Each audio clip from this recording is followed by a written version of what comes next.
Hi and welcome to this video. इस video में हम वाइटल साइंस के ऊपर बात करेंगे कि वाइटल साइंस कितने होते हैं, क्या इसकी डेफिनेशन है और हॉस्पिटल सेटिंग में हम इतना फ्रिक्वेंटली इसको क्यों असेस करते हैं, ये क्यों इतने इम्पॉर्टेंट हैं। और स्टार्ट करते हैं हम इसकी डेफिनेशन से। तो वाइटल साइंस क्या है? Vital science reflects the status of bodies vital functioning. सबसे पहले वाइटल साइंस हमारी बॉडी के वाइटल फंक्शंस की एक्टिविटीज़ को रिफ्लेक्ट करते हैं कि क्या हमारी बॉडी के वाइटल फंक्शंस जो है वो एडिक्वेटली चल रहे हैं या नहीं। अगर कोई भी डेविएशन होती है, like any deviation from there normal range indicates that something wrong has happened with in the body, कि अगर इनकी रेंज में ज़रा सी भी डेविएशन होती है तो हमें पता चल जाएगा कि something wrong is happening inside the body. जैसे कोई इन्फेक्शन की कंडीशन है या फिर कोई इम्यूनोलॉजिकल रिस्पॉन्स दे रही है बॉडी, तो these kind of condition can be easily assessed with the help of this vital science assessment. अब ये वाइटल साइंस बहुत सारे होते हैं, बहुत ज़्यादा भी नहीं होते हैं, लेकिन हम इसके बारे में एक एक करके बात करेंगे और ये बहुत ही लेंथी टॉपिक होने वाला है। तो स्टार्ट करते हैं। तो हमारे वाइटल साइंस होते हैं हमारा टेम्परेचर, बॉडी का टेम्परेचर, बॉडी की pulse, respiration, blood pressure and pain. In general condition pain is considered as the fifth vital sign of the body, लेकिन एमरजेंसी सिचुएशन में हमारा फिफ्थ वाइटल साइन हमारा पिपिलरी response होता है या फिर हमारा नर्वस सिस्टम का रिस्पॉन्स होता है, जो हम पिपिलरी रिस्पॉन्स से असेस कर लेते हैं। तो हमारे vital signs majorly broadly 5 type के होते हैं: temperature, pulse, respiration, blood pressure और पेन। और एमरजेंसी सिचुएशन में अगर स्पेसिफिकली पूछा गया है क्वेश्चन में कि what would be the fifth vital sign in the emergency situation, then your answer will be pupillary response or the nervous system response. Now start with the fever. What is fever? So before even knowing what is fever, you should know what is normal body temperature, okay, and what is the alteration in them. So body temperature is considered as the degree of hotness or coldness inside the body. ठीक है, मतलब आपकी body की जितना hot या cold temperature है उसको हम बॉडी टेम्परेचर कंसिडर करते हैं। और जो हमारा नॉर्मल बॉडी टेम्परेचर होता है वो 98.6 डिग्री फ़ारेनहाइट या 37 डिग्री सेल्सियस होता है। लेकिन अगर किसी पेशेंट को 98.8 डिग्री फ़ारेनहाइट आ जाए तो क्या हम उसे फ़ीवर कहेंगे? नहीं, हम उसे फ़ीवर नहीं कहेंगे। क्यों? क्योंकि एक नॉर्मल रेंज भी होती है। मतलब स्पेसिफिकली एक्यूरेटली अगर पूछा जाए तो 98.6 डिग्री फ़ारेनहाइट है, लेकिन एक रेंज चलती है जो कि 97.6 और 99.6 के बीच में रहता है। तो ये मैं सारी चीज़ें आगे बताऊंगी। लेकिन अभी फ़ीवर हम क्या कंसिडर करते हैं कि नॉर्मल रेंज से ज़्यादा अगर बॉडी टेम्परेचर एलिवेट हो जाए तो हम उसे फ़ीवर कहेंगे। ठीक है। अब बहुत सारी फिजियोलॉजिकल कंडीशंस में भी ऐसा होता है कि फिजियोलॉजिकल एलिवेशन हो जाता है या फिजियोलॉजिकल पायरेक्सिया कह देते हैं हम इसको। तो इसमें क्या होता है कि जैसे ओव्यूलेशन की कंडीशन में 1 degree Fahrenheit body temperature increase हो जाता है। ठीक है, तो ये कोई अब नॉर्मल बात नहीं है, ओव्यूलेशन में नॉर्मली होता ही है, 1 डिग्री फ़ारेनहाइट इंक्रीज़ हो जाता है।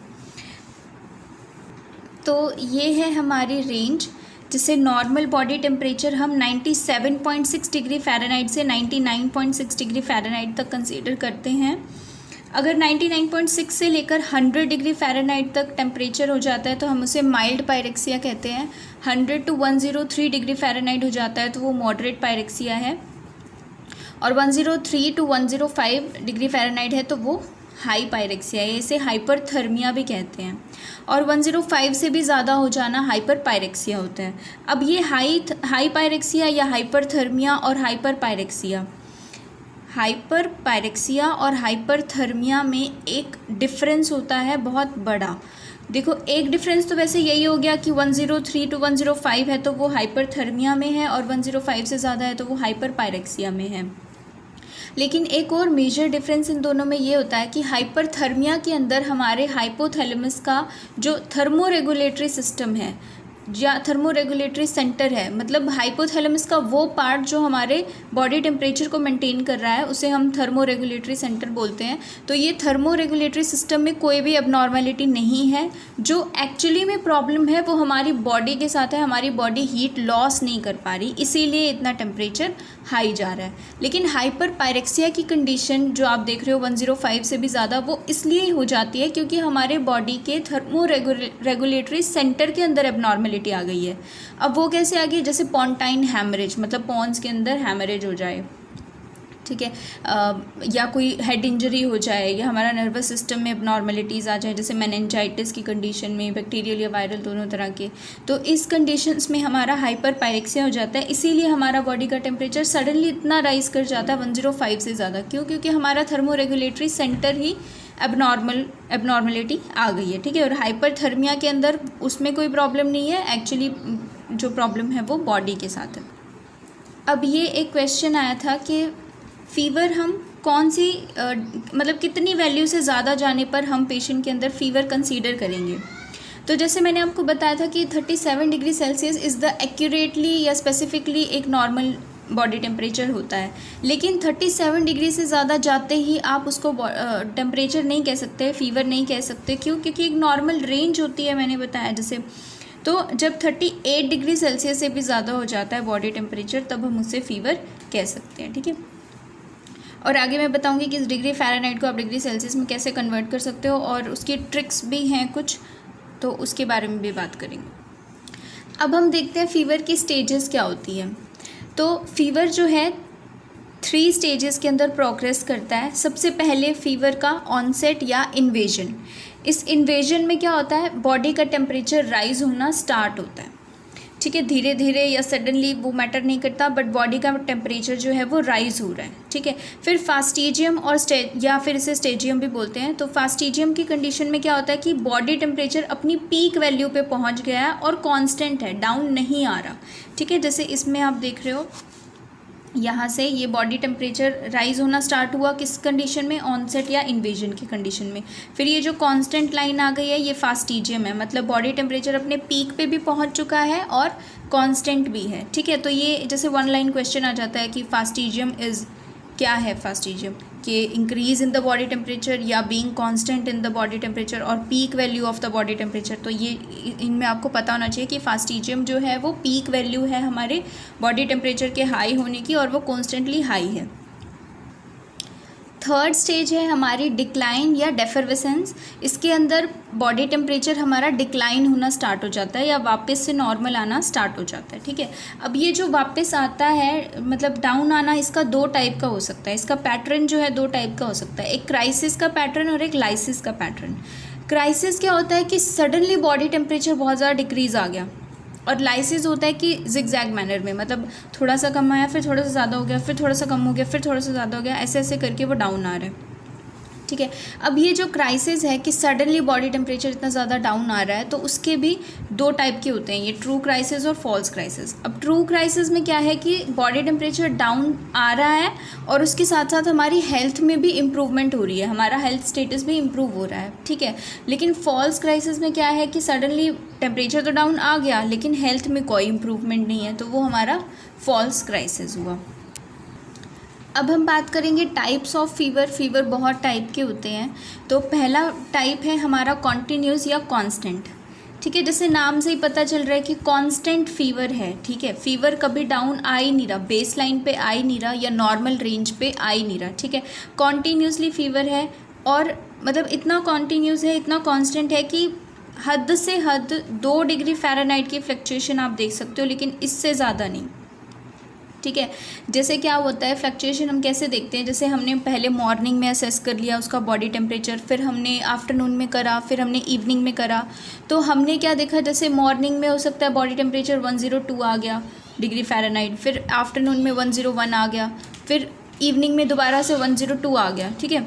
तो कॉन्स्टेंटली उसको टेम्परेचर तो उसका हाई है, 101 102 बहुत ज़्यादा हाई है ना। 102 तो 102 या 101 किस में आएगा हमारा बॉडी टेम्परेचर, मॉडरेट पायरेक्सिया में आएगा। मैंने बताया कि 100 से 103 तक किस में हम कंसिडर करते हैं, मॉडरेट पायरेक्सिया। तो उसको मॉडरेट पायरेक्सिया है कॉन्स्टेंटली, है ना, नॉर्मल बॉडी टेम्परेचर पे आ ही नहीं रहा वो। तो ये की पॉइंट है एक तो कि जो फ्लक्चुएशन होती है वो लेस देन 2 डिग्री फ़ारेनहाइट होती है, ठीक है। मॉर्निंग इवनिंग में जो फ्लक्चुएशंस होंगी वो 2 डिग्री फ़ारेनहाइट होगी, और कभी भी टेम्परेचर बेसलाइन को टच नहीं करेगा, मतलब नॉर्मल कभी नहीं आएगा। आप जब भी टेम्परेचर चेक करोगे तो वो हाई रहेगा उसका बॉडी टेम्परेचर, ठीक है।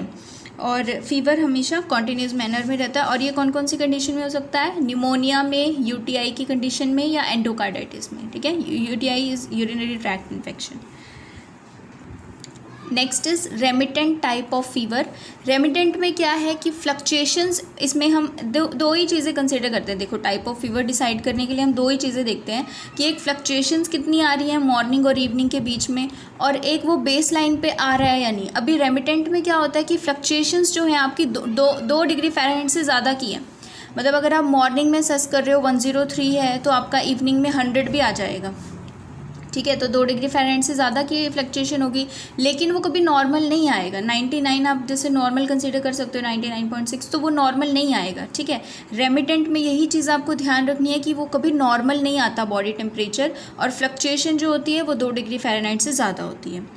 अब अगला होता है इंटरमिटेंट फीवर। इंटरमिटेंट फीवर और remittent fever sound same, but इसमें हमें कन्फ्यूजन हो जाती है कि किस में क्या करें। लेकिन इंटरमीडिएट फीवर और रेमिटेंट फीवर में मेजर डिफरेंस यही है कि इंटरमीडिएट फीवर के अंदर भी फ्लक्चुएशन तो 2 डिग्री से ज़्यादा है, लेकिन बॉडी टेम्परेचर नॉर्मल आ जाएगा। बॉडी टेम्परेचर अपना बेस लाइन पे आ जाएगा, एक टाइम पे वो बेस लाइन को टच करेगा। ठीक है, लेकिन रेमिटेंट में वो कॉन्स्टेंटली फ्लक्चुएशन करता रहेगा, लेकिन वो हाई ही रहेगा। लेकिन इंटरमीडिएट फीवर में वो नॉर्मल बेस लाइन पे आ जाएगा। Next is relapsing fever. Relapsing fever में क्या होता है कि जैसे हमें मान लो कि कॉन्स्टेंटली 1 हफ्ते से हमको फीवर आ रहा है, ठीक है, लेकिन बीच में सडनली एक तो मिनिमम ऐसा दिन आएगा जिस दिन आपको फीवर बिल्कुल नहीं होगा, टेम्परेचर आपका बिल्कुल नॉर्मल रहेगा। ठीक है, अब वो 1 दिन से ज़्यादा 2 दिन भी हो सकते हैं, 3 दिन भी हो सकते हैं, 4 दिन भी हो सकते हैं। ठीक है, कि आपको 4 दिन तक बॉडी टेम्परेचर नॉर्मल रहा और फिर सडनली फिर से वही टेम्परेचर आपको वापस आ गया, है ना, उतना ही हाई टेम्परेचर वापस आ गया। अब रिलैप्सिंग इसमें क्या है, नाम से ही हमें पता चल रहा है ना कि ये लौट कर फिर आएगा, रिलैप्स इसका होगा, रिलैप्स आएगा फीवर का ना। तो ये ज़्यादातर मलेरिया और डेंगू की कंडीशन में होता है। डेंगू में एक और स्पेशल टाइप का होता है सैडल बैक फीवर। उसमें भी यही होता है कि पहले आपको बहुत ज़्यादा हाई टेम्परेचर हुआ, फिर सडनली इवन विदाउट ट्रीटमेंट वो ठीक हो गया और फिर दोबारा से फिर से आ गया सैडल बैक टेम्परेचर। ठीक है, और मलेरिया में भी ऐसा ही होता है कि आपको कॉन्स्टेंटली काफ़ी टाइम तक फीवर रहा, फिर 1-2 दिन ठीक हो गए, फिर दोबारा से फीवर हो गया। ठीक है, तो ये मलेरिया के अंदर होता है। अब ये रिलैप्सिंग फीवर भी बहुत टाइप का होता है, जैसे ये टर्शियन और क्वार्टन। टर्शियन में क्या है कि every 3rd day you will get hyperpyrexia, okay, और क्वार्टन फीवर के अंदर हर 4th डे पे पायरेक्सिया हो जाएगा। ये टाइफॉइड में एक स्पेशल टाइप का स्टेप लैडर फीवर आता है। ये 1 लाइन क्वेश्चन भी पूछा जाता है कि step ladder fever is the characteristic of which disease, तो वो टाइफॉइड की है। ठीक है, स्टेप लैडर फीवर मतलब जो आपका टेम्परेचर, बॉडी टेम्परेचर इंक्रीज़ हो रहा है ना, वो इस पैटर्न में हो रहा है, जैसे स्टेयर्स होती है ना, ऐसे ऐसे इंक्रीज़ हो रहा है। ठीक है, ये एक ख़ास तरह का फीवर है जो टाइफॉइड में होता है, मतलब पैटर्न है इस फीवर का जो टाइफॉइड में होता है। ठीक है, बेस लाइन को कभी टच नहीं करता ये। फिर based on the duration of your fever, हम फीवर को 3 टाइप में डिवाइड करते हैं, जैसे एक्यूट, सब एक्यूट और क्रॉनिक। तो एक्यूट में क्या होता है कि 1 वीक से भी कम बॉडी टेम्परेचर आपका हाई रहा, 1 वीक से भी कम, तो मतलब फीवर हुए आए आपको 1 हफ्ता भी नहीं हुआ, तो वो एक्यूट है। सब एक्यूट है मतलब 14 डेज हो चुके हैं। और क्रोनिक है जब more than 2 weeks. Now the another type of fever is inverse fever. देखो, नॉर्मली हमारा बॉडी टेम्परेचर जो होता है वो इवनिंग में टेम्परेचर हाई हो जाता है। ठीक है, जैसे क्योंकि हमारा बेसल मेटाबॉलिक रेट जो है वो इवनिंग में ज़्यादा होता है, तो इवनिंग में हमारा बॉडी टेम्परेचर ज़्यादा होता है एज़ कम्पेयर टू मॉर्निंग। लेकिन ये इनवर्स फीवर नाम से ही बता रहा है कि उल्टा होगा, है ना। तो मॉर्निंग में उठते ही बॉडी टेम्परेचर ज़्यादा होना और इवनिंग में उसके कंपैरिजन में कम होना, दिस इज़ इन्वर्स फीवर। और अब इसको याद करने के लिए जैसे मैंने यहाँ पर लिखा हुआ है कि इन्वर्स में एस आ रहा है ना लास्ट में एस, तो एस को आप सुबह का फीवर ऐसे भी याद कर सकते हो ना, कि सुबह सुबह मॉर्निंग में आपको फीवर हो रहा है। अब ये तो हमने बात कर ली कि फ़ीवर क्या है, उसके स्टेजेस क्या है, डिग्री कैसे डिसाइड करते हैं और टाइप्स क्या होते हैं फ़ीवर के। अब हम जा रहे हैं किसी पेशेंट का फ़ीवर असेस करने के लिए। ठीक है, मतलब प्रोसीजर क्या होता है पूरा बॉडी टेम्परेचर असेस करने का, आपको कौन कौन से आर्टिकल्स की रिक्वायरमेंट होती है, क्या टेक्निक्स आप यूज़ करते हो। ठीक है, तो अभी जैसे बॉडी टेम्परेचर मेजर करने के लिए हमारे पास ये नहीं है कि हम बॉडी की किसी भी सरफेस से या कहीं से जहाँ से हमारा मन करे वहाँ से बॉडी टेम्परेचर ले लेंगे, नहीं। कुछ स्पेसिफिक साइट्स होती हैं जिनका हम यूज़ करते हैं, जैसे ओरल है, ओरल कैविटी से हम अपना बॉडी टेम्परेचर ले सकते हैं, एक्जिला से, रेक्टल से, ठीक है। तो ऐसे बहुत सारे साइट्स के बारे में हम बात करेंगे। टिम्पैनिक मेम्ब्रेन से भी लेते हैं हम, और आजकल जैसे कोरोना के टाइम पे इंफ्रारेड थर्मोमीटर का बहुत ज़्यादा यूज़ होता है, क्योंकि ये जो है इवन टच भी नहीं करते बॉडी सरफेस को और इससे बॉडी टेम्परेचर का पता चल जाता है, ठीक है। तो ऐसे बहुत सारी साइट्स होती हैं। तो हम सबसे पहले स्टार्ट करते हैं ओरल कैविटी से। ओरल कैविटी से हम इसलिए स्टार्ट करें क्योंकि ओरल कैविटी हमारा मोस्ट कॉमन रूट है जो हम हॉस्पिटल सेटिंग के अंदर यूज़ करते हैं, ठीक है। लेकिन इसके फिर भी बहुत सारे कॉन्ट्राइंडिकेशन होती हैं, बहुत सारी डिसएडवांटेजेस भी होती हैं, ठीक है। जैसे ओरल कैविटी का आप यूज़ बच्चों में नहीं कर सकते। जैसे अगर स्पेसिफिकली क्वेश्चन आएगा कि most common route for the body temperature assessment in child, तो आपका टेम्परेचर एक्जिला जाएगा, नॉट ओरल। एक्जिला से असेस करते हैं इन चाइल्ड, क्योंकि उसने स्पेसिफिकली दे दिया। अगर वो सिर्फ हॉस्पिटल सेटिंग का पूछे कि most common route for assessment of body temperature, तो वो ओरल ही जाएगा, ठीक है। लेकिन अगर चाइल्ड में स्पेसिफिकली है तो फिर वो एक्जिला, ठीक है। तो ओरल कैविटी के अंदर सबसे पहले हम क्या करते हैं कि ओरल कैविटी में हम टंग के नीचे बिल्कुल at the side of frenulum, ठीक है, सबलिंगुअली हम अपना बॉडी टेम्परेचर असेस करते हैं। और इसके अंदर एडवांटेजेस इसकी क्या है कि एक तो बहुत ज़्यादा प्राइवेसी मेंटेन करने की ज़रूरत नहीं है, ठीक है। हमें बहुत ज़्यादा एफर्ट्स नहीं करने पड़ते और पेशेंट भी बहुत कंफर्टेबल रहता है इसमें, ठीक है, कोई प्रॉब्लम नहीं है। लेकिन इसमें हमें बहुत ज़्यादा असेसमेंट करनी पड़ती है कि जैसे अगर आप किसी का ओरल टेम्परेचर लेने जा रहे हो तो आपको सबसे पहले असेस करना पड़ेगा कि पेशेंट जो है वो कहीं अनकॉन्शियस तो नहीं है, या कहीं वो चाइल्ड तो नहीं है, या कोई साइकियाट्रिक पेशेंट तो नहीं है, ठीक है, या कोई ऐसा पेशेंट जो ओरल थर्मोमीटर को होल्ड करके ना रख पा रहा हो। जैसे किसी की ओरल सर्जरी हुई है अगर, तो हाईली कॉन्ट्राइंडिकेट है, आप नहीं चेक कर सकते ओरल थर्मोमीटर से। या माउथ में उसके अल्सर्स हैं, लेसरेशंस हैं, है ना, ऐसी कंडीशन के अंदर आप ओरल थर्मोमीटर हाईली कॉन्ट्राइंडिकेटेड है, तो फिर आप एक्सिलरी या फिर रेक्टल रूट भी डिसाइड कर सकते हो। तो ओरल टेम्परेचर चेक करने से पहले आपको ये सारी चीज़ें असेस करनी है, ठीक है। और इसी तरह से एक्जिला में क्या होता है, एक्जिला में के अंदर भी आपकी कौन कौन सी कंडीशन में आप एक्सिलरी टेम्परेचर नहीं ले सकते।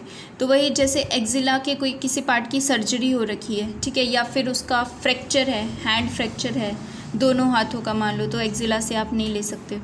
या फिर वहाँ पे कोई अल्सर्स हैं या कोई स्कार फॉर्मेशन है, ठीक है, तो भी आप उस एक्जिला से नहीं ले सकते।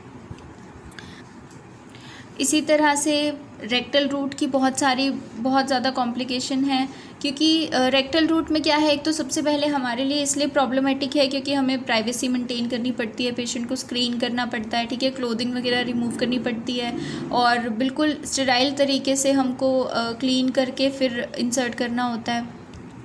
और कॉन्ट्राइंडिकेशन चेक करने के लिए देखो बहुत सारे कंडीशंस के अंदर आप रेक्टली चेक नहीं करते। जैसे इमरजेंसी के अंदर सडनली कोई पेशेंट आया है तो आप उसका रेक्टली टेम्परेचर कभी चेक नहीं करते, क्योंकि रेक्टल टेम्परेचर चेक करने की कॉम्प्लिकेशन बहुत ज़्यादा होती हैं। कि जैसे कोई मान लो कार्डियक पेशेंट है या किसी की हार्ट सर्जरी हो रखी है, ठीक है, तो उन पेशेंट के अंदर हाईली कॉन्ट्राइंडिकेटेड है। क्यों? क्योंकि जैसे ही हम रेक्टल थर्मोमीटर इंसर्ट करते हैं ना, तो वहाँ पर होती है वेगस नर्व, ठीक है, रेक्टम वाले एनएस के अंदर उस वाले पार्ट में वेगस नर्व होती है, और अगर वेगस नर्व स्टिमुलेट हो जाएगी तो वो पैरासिम्पैथेटिक एक्टिविटी शो करेगी, बॉडी के अंदर स्टिमुलेट करेगी पैरासिम्पैथेटिक सिस्टम को, और पैरासिम्पैथेटिक सिस्टम एक्टिवेट होते ही ब्रेडिकार्डिया जैसी कंडीशन हो सकती है। और अगर वो ऑलरेडी कार्डियक पेशेंट है और आप उसमें ब्रेडिकार्डिया कर दोगे तो सडनली डेथ भी हो सकती है पेशेंट की। तो इसलिए रेक्टल थर्मोमीटर से टेम्परेचर असेस करना is highly contraindicated in the cardiac type of patient. दूसरा, अगर किसी पेशेंट की रेक्टल सर्जरी हो रखी है या एनएस की कोई सर्जरी हो रखी है, उसे पाइल्स जैसी कंडीशन है, हैमरेज वगैरह है, तो उसमें असेस नहीं कर सकते, ठीक है। और बहुत ज़्यादा अनकम्फर्टेबल होता है ये पेशेंट के लिए भी, ठीक है, बहुत ज़्यादा पेशेंट सपोर्ट नहीं करता है हमें, ठीक है। अब बात करते हैं इनकी ड्यूरेशन की।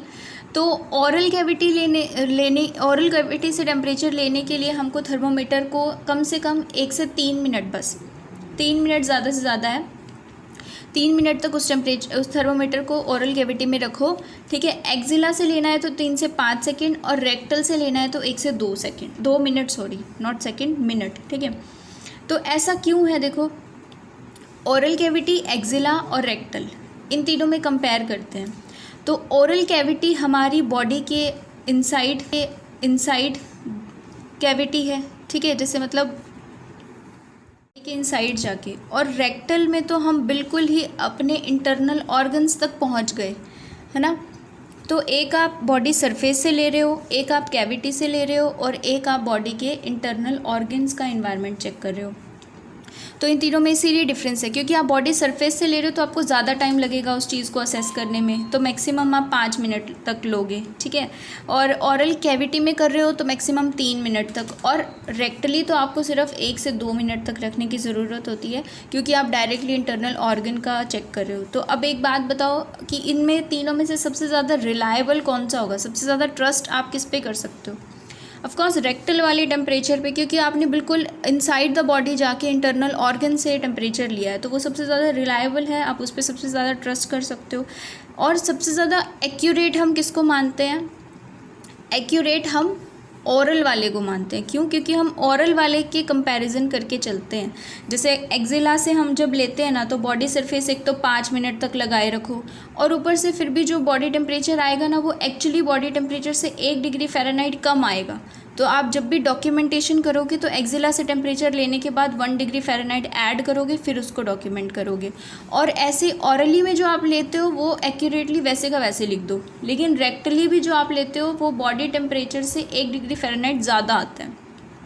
तो सबसे ज़्यादा एक्यूरेट हमारा ओरल कैविटी वाला है, ठीक है। तो रेक्टल वाले से अगर आपने टेम्परेचर लिया है तो 1 डिग्री फ़ारेनहाइट कम करके उसका बॉडी टेम्परेचर लिखना होता है, ठीक है। डॉक्यूमेंटेशन के टाइम ये चीज़ ध्यान रखना। और हम बात करते हैं कोर बॉडी टेम्परेचर, और एक होता है नॉर्मल हमारा सरफेस टेम्परेचर, ठीक है। तो कोर बॉडी टेम्परेचर वही होता है कि बॉडी के इंटरनल ऑर्गन का टेम्परेचर, ठीक है, जो हम रेक्टली चेक कर रहे हैं। और वो इंटरनल ऑर्गन का जो टेम्परेचर होता है वो हमारी सरफेस से या हमारी स्किन से 1 डिग्री फ़ारेनहाइट ज़्यादा होता है। इसीलिए हम जब डॉक्यूमेंटेशन करते हैं तो रेक्टल वाले से 1 डिग्री फ़ारेनहाइट माइनस करके करते हैं।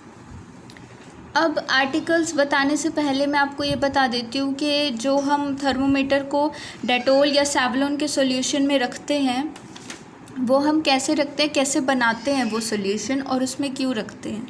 देखो, हम ये चीज़ें सबको पता होगी कि जो डेटॉल का हम रेशो यूज़ करते हैं वो 1:40 यूज़ करते हैं, और सैवलॉन का सॉल्यूशन है वो 1:20 है। तो एक्चुअली में ये 1 क्या है और 40 क्या है, 1 क्या है 20 क्या है, जैसे आपको लिखा हुआ दिख ही गया होगा कि 1 जो है वो 1 लीटर पानी है, ठीक है, 1 लीटर पानी में, और 40 जो है वो 40 ml है। 40 ml क्या है? डेटोल। अगर डेटोल है तो डेटोल, और 20 है तो ये 20 ml सैवलॉन है। मतलब 1 लीटर पानी में अगर आप 40 ml डेटोल का सॉल्यूशन डाल दोगे तो वो आपका एंटीसेप्टिक बन जाएगा, ठीक है। और 1 लीटर पानी में अगर आप 20 ml सेवलॉन डाल दोगे तो भी वो आपका सेम एंटीसेप्टिक सॉल्यूशन बन जाएगा, ठीक है। दोनों को 5-5 मिनट तक भी अगर आप थर्मोमीटर को उसमें रख दोगे तो वो आपका थर्मोमीटर जो है वो डिसइंफेक्ट हो जाएगा, ठीक है। इसीलिए हम क्या करते हैं, जब हम टेम्परेचर चेक करने जाते हैं तो हमारा जो मरकरी वाला थर्मोमीटर होता है या क्लिनिकल थर्मोमीटर उसे बोलते हैं, हम 2 कंटेनर से लेते हैं, और एक कंटेनर के अंदर हम हमारा एंटीसेप्टिक सॉल्यूशन डालते हैं, ठीक है। इतना डालते हैं कि जो उसका बल्ब है थर्मोमीटर का वो उसमें डिप हो जाए, और एक के अंदर नॉर्मल वाटर डालते हैं, ठीक है, ताकि उसको वहाँ से निकाल के पानी में डाला और फिर ड्राई कॉटन स्वैप से उसको क्लीन कर देते हैं, ठीक है। क्लीन करने का भी मेथड होता है, तो ये मैंने अभी बता दिया। अब हम आर्टिकल्स के ऊपर चलते हैं और प्रोसीजर देखते हैं कि ये पूरा प्रोसीजर हम करते कैसे हैं। तो इस प्रोसीजर में जो आपको आर्टिकल्स चाहिए वो है एक थर्मोमीटर। वो थर्मोमीटर कोई भी हो सकता है, मरकरी भी हो सकता है, डिजिटल थर्मोमीटर भी हो सकता है। फिर वॉच विथ सेकंड्स हैंड, मतलब ऐसी सुई जिसमें सेकंड्स वाली, ऐसी घड़ी जिसमें सेकंड्स वाली सुई हो, ठीक है। पल्स वगैरह भी, क्योंकि हम इसी ट्रे से असेस करेंगे। फिर वेट कॉटन स्वैप्स होनी चाहिए बाउल के अंदर, ड्राई कॉटन स्वैप भी बाउल के अंदर। पेपर बैग रख सकते हो ताकि आप डिस्कार्ड कर दो, जैसे ही वो कॉटन स्वैप यूज़ करो तो उसको किस में डिस्कार्ड करोगे? Paper bag. Otherwise kidney tray भी यूज़ कर सकते हो। और पेन हमारे पास होते हैं रेड, ब्लू, ब्लैक। रेड से हम पल्स डिनोट करते हैं, और ब्लू से हम अपना टेम्परेचर मार्क करते हैं, और ब्लैक से हम हमारी रेस्पिरेशन।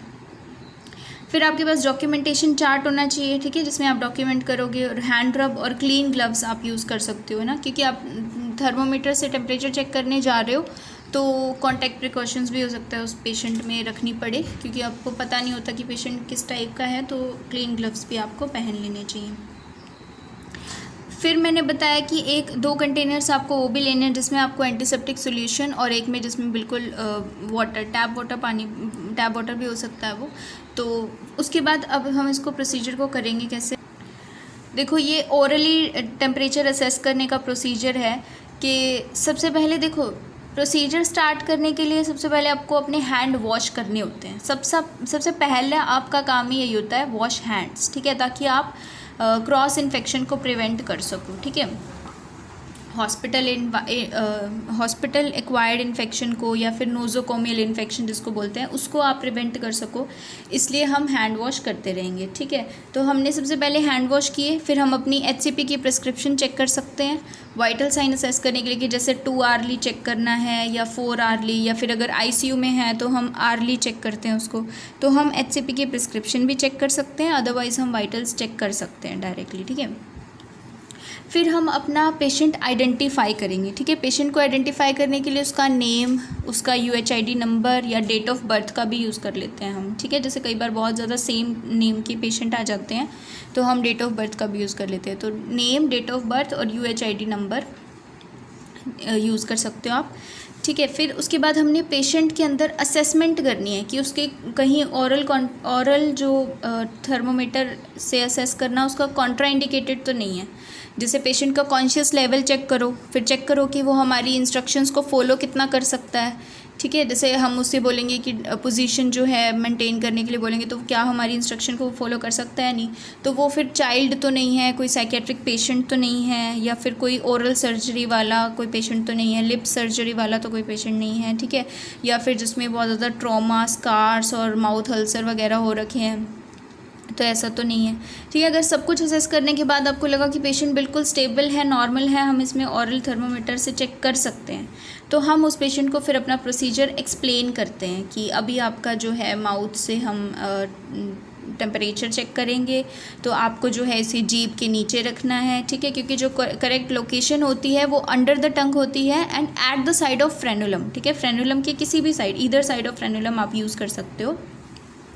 तो एक्सप्लेन कर दिया। अब हम क्या करेंगे, अपना थर्मोमीटर निकालेंगे और उसको बल्ब टू स्टेम क्लीन करेंगे इन रोटेटरी मैनर, ठीक है। फिर उसको रख देंगे at the side of frenulum, रख देंगे। फिर 1 से 3 मिनट तक लेना है आपको, तो 3 मिनट तक आपको अपनी वॉच से काउंट करनी है, वो 3 मिनट तक आप रखो। उसके बाद टेम्परेचर थर्मोमीटर निकाल के और उसको स्टेम टू बल्ब क्लीन करो, ठीक है।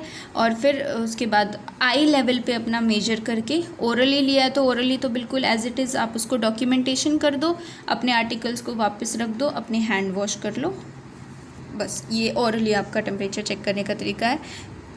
इसमें एक की पॉइंट ये है कि अगर पेशेंट ने जैसे अभी अभी चाय पी है या अभी अभी आइसक्रीम खाई है, कुछ ठंडा या कुछ गर्म ऐसा कुछ खाया है, तो आपको वेट करना होता है एटलीस्ट फॉर 20 मिनट। 15 से 30 मिनट तक आप वेट कर सकते हो, 20 मिनट तक हम कह सकते हैं कि हमें वेट करना है। उसके बाद ही आपको ओरल टेम्परेचर चेक करना है, ठीक है। एक्जिला से टेम्परेचर चेक करने का तरीका ये है कि वही आप सबसे पहले हैंड वॉश करो, HCP की प्रिस्क्रिप्शन देखो, पेशेंट को आइडेंटिफाई करो और कंफर्म करो कि पेशेंट की वही आइडेंटिटी होनी चाहिए। फिर उसके कॉन्ट्राइंडिकेशन वगैरह असेस करो, कॉन्शियस लेवल असेस करो कि वो हमारी इंस्ट्रक्शन कितनी फ़ॉलो कर सकता है, उसकी कोई एक्सिलरी में सर्जरी तो नहीं हुई है, कोई फ्रैक्चर तो नहीं है, कोई अल्सर या स्कार फॉर्मेशन तो नहीं है, ठीक है। अगर सब कुछ सही लगा तो हम क्या करेंगे, पेशेंट को अपना प्रोसीजर एक्सप्लेन करेंगे कि अब जो है आपके बगल से हम टेम्परेचर चेक करेंगे और आपको इसको कब तक रखना है, 3 से 5 मिनट तक रखना है, और उसके बाद आपका टेम्परेचर चेक करेंगे। अब टेम्परेचर चेक करने के लिए सबसे पहले सबसे इम्पॉर्टेंट बात यह है कि आपको एक्जिला को क्लीन करना होता है, ठीक है। गॉज पीस से आप क्लीन कर सकते हो, ठीक है। अब ये क्लीन करने के लिए क्या होता है कि आपको इसको विग्रसली रब नहीं करना, क्योंकि हो सकता है पेशेंट को स्वेटिंग हो रखी हो, ठीक है, विंटर ये समर्स में हो सकता है, ठीक है। तो स्वेटिंग हो रखी है या कुछ भी हो रखा है, उसको क्लीन करना है आपको गोज पीस से, और बहुत ज़्यादा विग्रसली उसको रब नहीं करना है। ऐसा क्यों नहीं करना है, क्योंकि ऐसा करने से ब्लड सप्लाई इंक्रीज़ हो जाएगी और हो सकता है हम हाईली मतलब फॉल्सली हम उसको हाई टेम्परेचर लिख दें। एक्चुअली में उतना टेम्परेचर हो नहीं, लेकिन ब्लड सप्लाई बढ़ने की वजह से टेम्परेचर बढ़ा हुआ मिलेगा आपको, और फिर वो आप गलत डॉक्यूमेंट कर दोगे, ठीक है। तो जस्ट एक टैप मैनर के अंदर आप उसको क्लीन करते हो, और बिल्कुल सेंटर ऑफ एक्जिला पे रखते हैं हम उसको, ठीक है, मतलब बिल्कुल एक्जिला के मिड पॉइंट में हम रखेंगे। फिर वही 3 से 5 मिनट तक लो। फिर थर्मोमीटर को कहाँ से क्लीन करेंगे, stem to bulb, rotatory manner में, ठीक है। और उसके बाद आई लेवल पे रख के आप 1 डिग्री फ़ारेनहाइट ऐड करके उसको टेम्परेचर को फिर लिखोगे, ठीक है, क्योंकि एक्जिला से 1 डिग्री फ़ारेनहाइट कम आता है हमारा बॉडी टेम्परेचर, तो एक्जिला से अगर आपने लिया है तो 1 डिग्री फ़ारेनहाइट ऐड करके फिर आपको लिखना है, ठीक है। अब हम रेक्टल की बात करेंगे। रेक्टली बॉडी टेम्परेचर चेक करने के लिए जैसे मैंने बताया कि बहुत सारी प्रॉब्लम्स होती हैं कि हमें प्राइवेसी मेंटेन करनी पड़ती है, पेशेंट को स्क्रीन करना पड़ता है, ठीक है, एनल एरिया हमको क्लीन करना पड़ता है। तो रेक्टली टेम्परेचर जैसे आपको ऑर्डर है कि डॉक्टर ऑर्डर है कि आपको रेक्टली चेक करना है, तो आप क्या करोगे, बस जो आपकी आर्टिकल्स वाली ट्रे है उसमें आप नॉर्मल थर्मोमीटर नहीं रखोगे, उसमें आप रेक्टल थर्मोमीटर रखोगे। रेक्टल थर्मोमीटर की जो बल्ब होती है वो थोड़ी लंबी होती है एज़ कम्पेयर टू नॉर्मल वाले थर्मोमीटर से।